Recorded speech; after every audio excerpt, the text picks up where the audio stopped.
Hi, I'm Dr. Tim Weir, and I gotta tell you, I love life. But when I'm not being a husband, a father, a grandfather, an author, or a practicing chiropractor, I'm the host of the television show Loving Life with Dr. Tim Weir.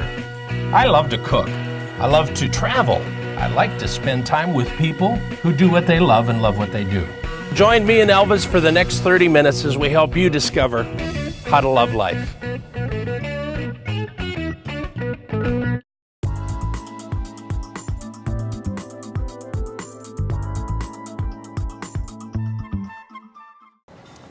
Hey, we're in Chapel Hill, and we're at the Whole Foods Market, and we're going to get ready to talk to Wendy Geis. She's going to talk to us a little bit about organic versus non-organic food. Wendy, hey. Hey, nice to meet you, Dr. Weir. Good to meet you. Yeah.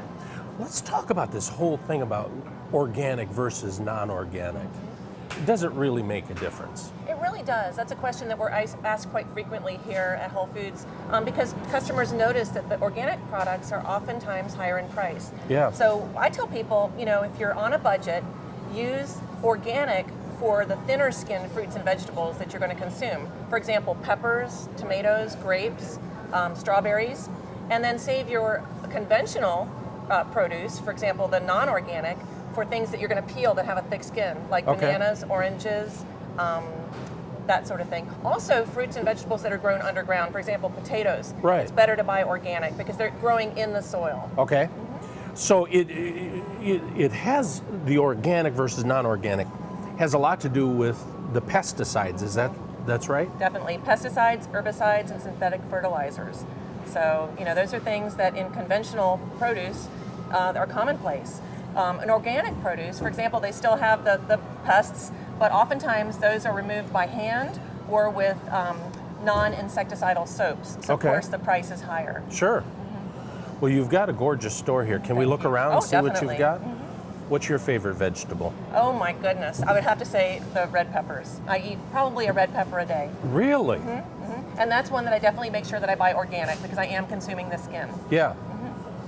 Well, let's take a look around, see what she's got. Now, we had talked a little bit about kale. Yeah, kale's down.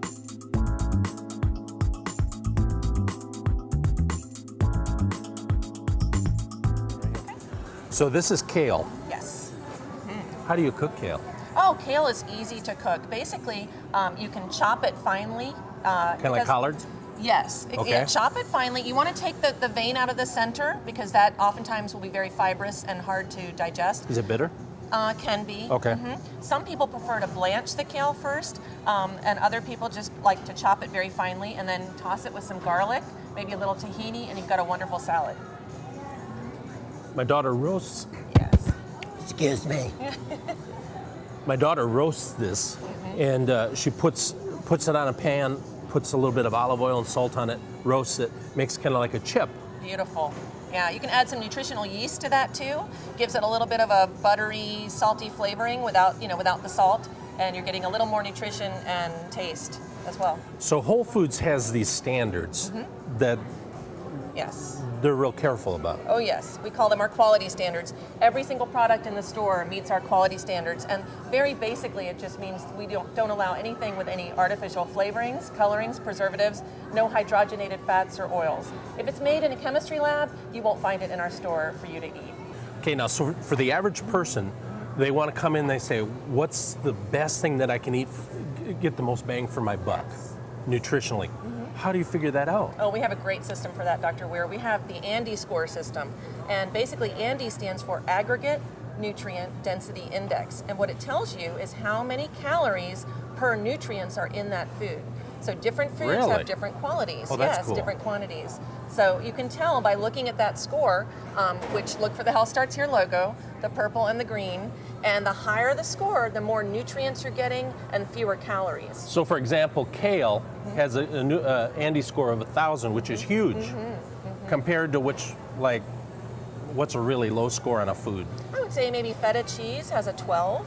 So again, it still has nutrient value, but it's higher in fat, so therefore it gives it a lower number value. So come into the store, find out what has the most, and then buy that and eat it. Exactly. If you're looking for nutrition, definitely look for the higher ANDI scores, and you'll find them on all the fruits and vegetables in our produce department.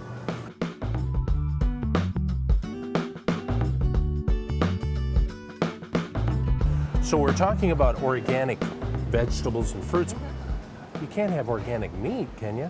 We do actually. Yes, we do offer a variety of organic meats. Organic meats are less common to find because it's very expensive for the growers and producers to have their soil tested. Think about it, thousands of acres to be tested.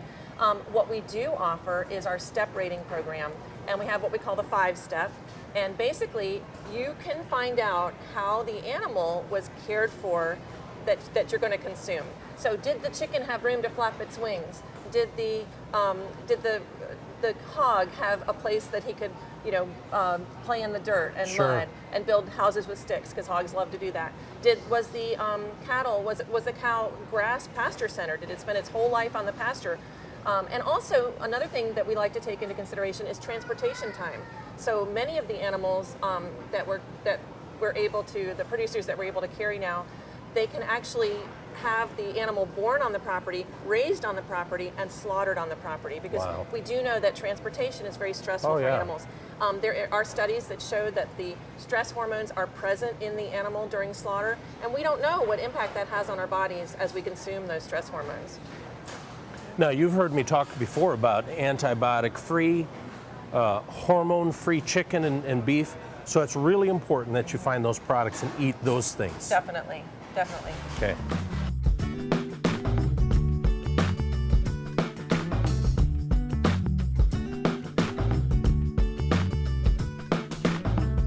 So here's the cool thing about Whole Foods.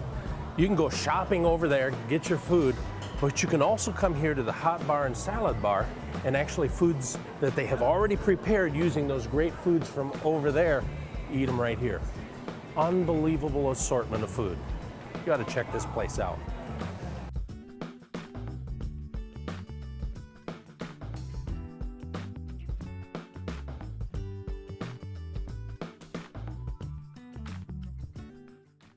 Well, we are in Chapel Hill, North Carolina, as you already know, and we're at a place called the Aquaduct Conference Center. Actually started years ago by my wife's cousin, Tommy Tyson. Absolutely fabulous place. I see a lot of people spending a lot of time on the body, but not spending as much time on the spirit and the soul.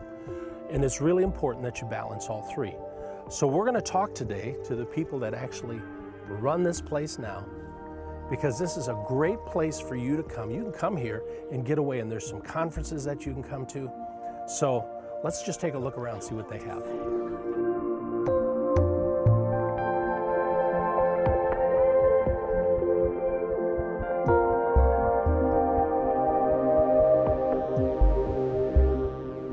Well, we are at the Aquaduct here in Chapel Hill, and I'm with Scott and Julie. Thank you for letting me come. Thank you so much for coming. Tell me a little bit about the background of what is Aqueduct. Aqueduct is named after the Roman aqueducts that were built, and the whole idea was to carry water from an area to an area that had no water. Water is that life-giving, renewing, refreshing, inspirational thing that we all can't live without. And that is the embodiment of what we do here, to renew, to refresh, to inspire, and to equip. You know, and here's kind of a concept, is that sometimes people say, well, I can just watch on TV and get what I need from TV. But there's really something about the assembling of yourselves together and coming together with people. And that's what you've put together here. And truly getting away. I mean, we don't have TVs in every room. Cell phone reception is kind of scarce up here. And it forces you to get away and to be quiet and be still. And if you're working on a conference where you need to focus with your team, it allows for that. Wow. You know, what I've found with people is they talk about having times of prayer, but they do a lot of the talking. And they never get quiet and listen. And this is just an incredible place to do that. You've got my friend and buddy, Mark Gungor, his video series that you're going to be doing here on marriage. Yes. So there's all kinds of things. There's actually all kinds of things that you can go to the website and come here and find out what they've got. Absolutely fabulous. Thank you. Thank you. Thank you for letting me come. Thank you. Thank you for coming.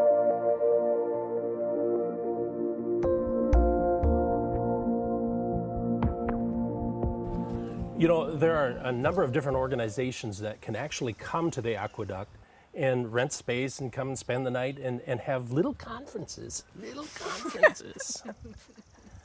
And I'm with a group of people here with the North Carolina Community Foundation. Tell me a little bit, first of all, about the North Carolina Community Foundation. What is it?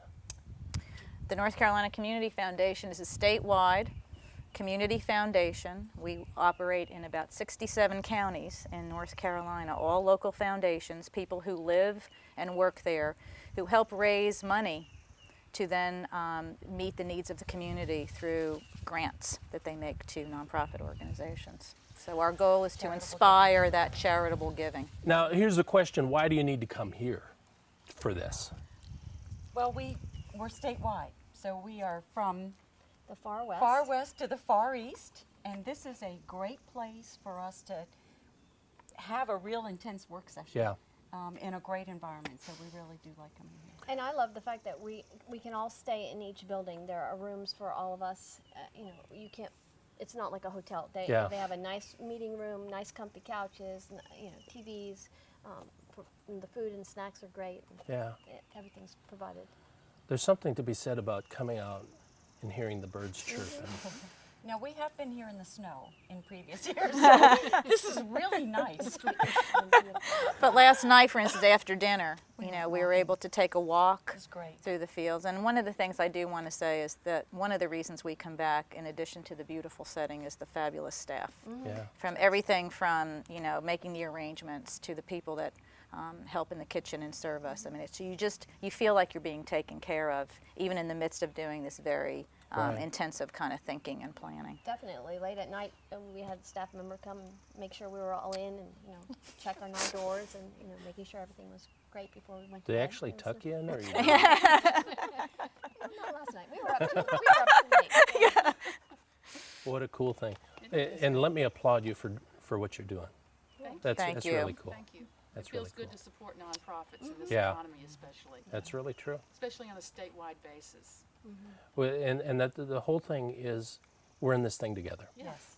Yeah. And well done on what you do, and well done for staying at such a gorgeous, gorgeous place. We wouldn't think of going anywhere else. Thank you.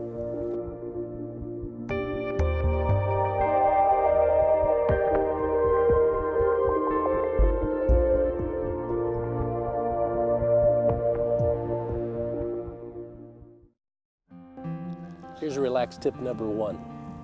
Find something that you like to do that's outside.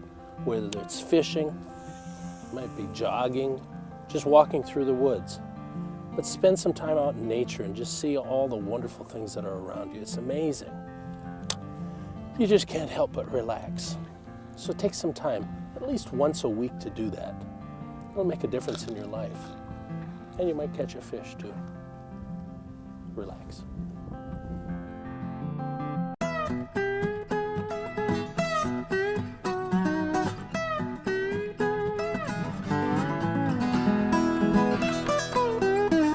Well, we're in Chapel Hill at Busy Bee Apiaries, Yes. and I'm with Laura. Laura, we're talking about bees here, and they create something we all love, Honey. honey. Yes. How much does the average bee make? One bee during her entire life cycle, which is 45 days, will make 1/12 of a teaspoon. Yes. And that's just a little bit even for Yes. us. And she will visit 2 million flowers to make that 1/12 of a million, 1/12 of a teaspoon.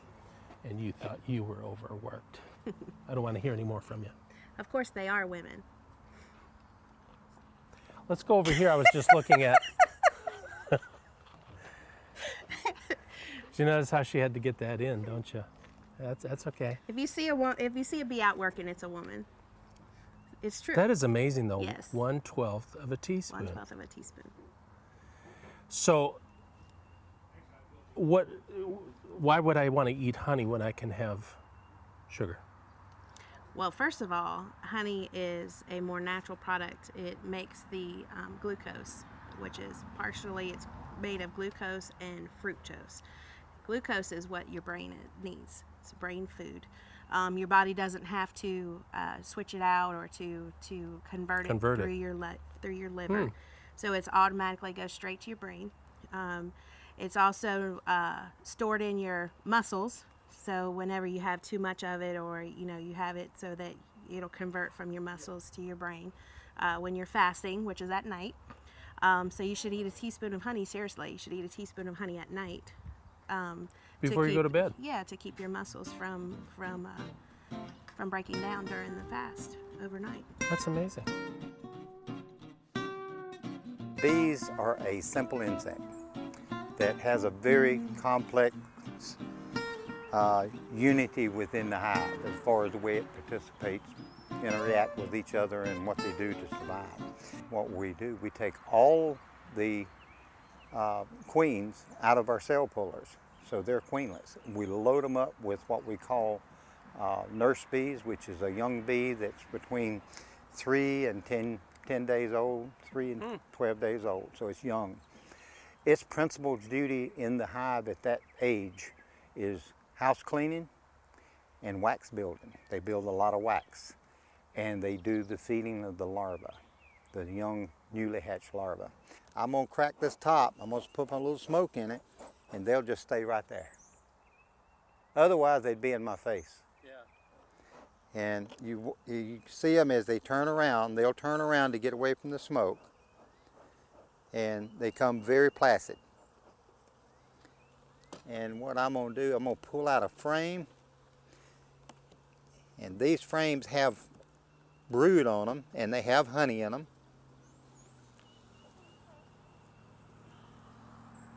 Okay. This dark brown cappings that you see in this area, that's honey, that's bees in the pupa stage.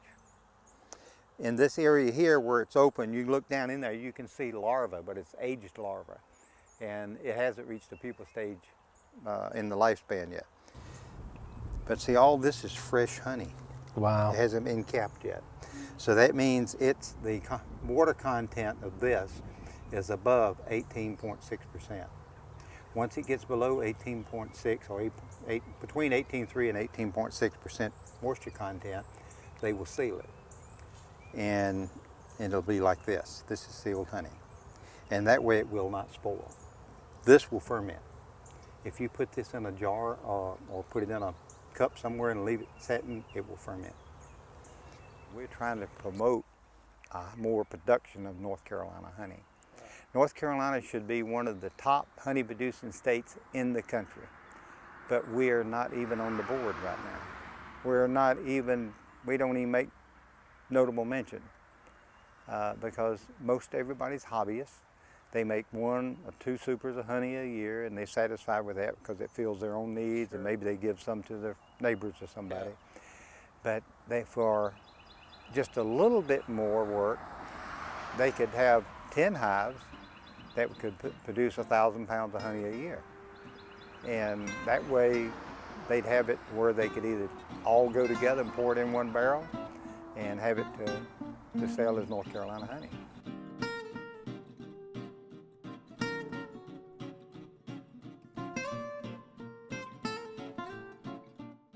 I'm amazed by people through the years who have talked to me and told me, I'm concerned about my life and I'm not in the will of God. That's a common thing that you hear. And I began to realize that the will of God, your design in life for what your plan in life is much like that in a GPS on your car. Have you ever been in your car and had the GPS going and your goal is, for example, to go to the beach? And so you've got it plugged in here, I want to go to the beach. And for some reason or another, you make a wrong turn. That GPS comes in immediately and says, you made a wrong turn. If you'll make a right at the next intersection, turn around, you'll be back on course. It's exactly how it is in life.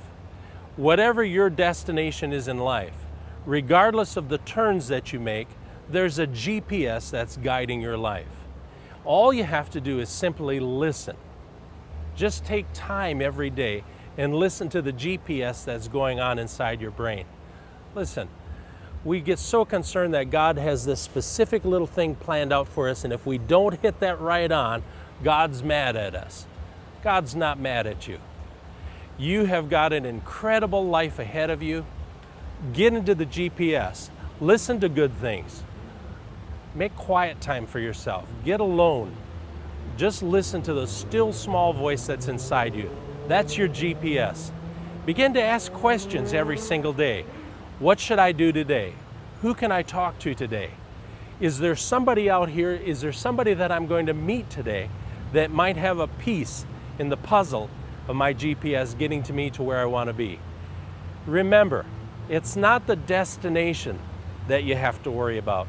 It's this journey. Enjoy the journey. The destination's going to take care of itself. Believe me, you're going to get there with the help of your GPS.